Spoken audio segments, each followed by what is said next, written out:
ایک خوبصورت جھیل کے کنارے ایک بگلا اور ہمنگ برڈ رہتے تھے۔ دونوں گہرے دوست تھے۔ دونوں ایک دوسرے سے مختلف تھے۔ بگلے کی لمبی لمبی ٹانگیں تھیں اور وہ زیادہ تیز اڑ نہیں سکتا تھا، جبکہ ہمنگ برڈ بہت چھوٹا سا تھا اور وہ بہت تیز اڑتا تھا۔ دونوں ہی بہت شوق سے مچھلیاں کھاتے۔ بگلا بڑی مچھلیاں کھاتا اور ہمنگ برڈ چھوٹی چھوٹی مچھلیاں کھاتا۔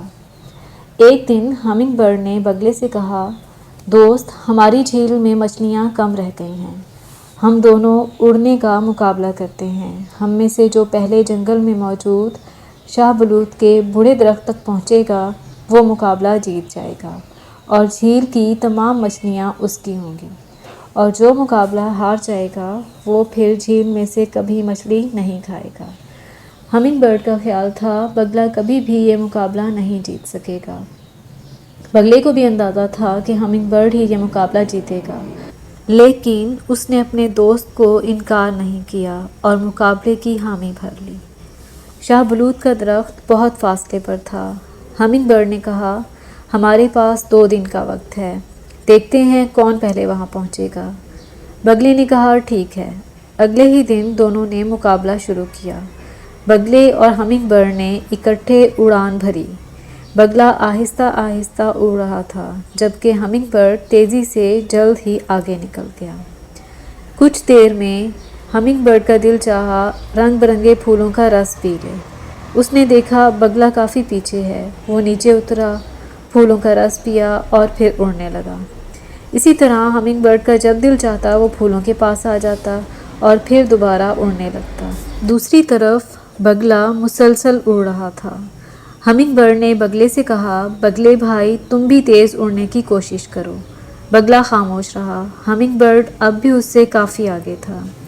جب رات ہوئی تو ہمنگ برڈ نے سوچا، مجھے کچھ دیر آرام کرنا چاہیے، کیونکہ بگلا کافی پیچھے ہے۔ یہ سوچ کر وہ ایک درخت کی شاخ پہ آرام سے سونے لگا، لیکن بگلا بغیر آرام کیے آگے اڑتا رہا اور ہمنگ برڈ سے آگے نکل گیا۔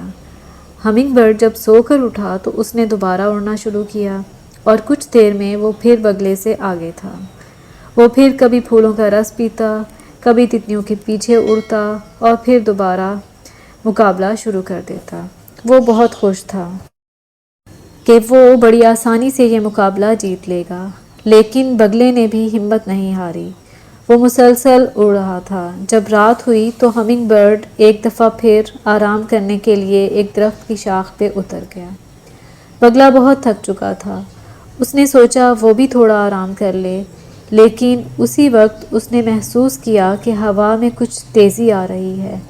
بگلے نے آرام کرنے کی بجائے اڑتے رہنے کا فیصلہ کیا۔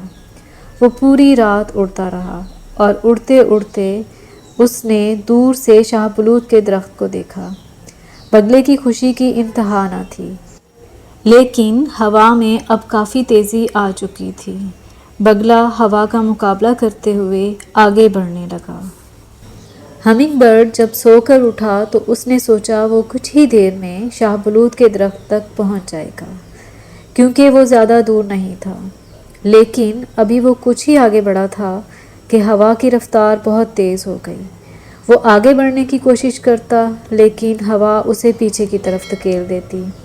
بڑی مشکل سے ہمنگ برڈ شاہ بلوط کے درخت تک پہنچنے میں کامیاب ہوا، لیکن بگلا وہاں پہلے سے موجود تھا۔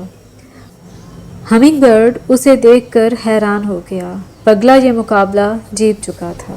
اب شرط کے مطابق جھیل کی تمام مچھلیاں بگلے کی تھیں۔ وہ دونوں اب بھی اچھے دوست تھے اور اکٹھے رہتے تھے۔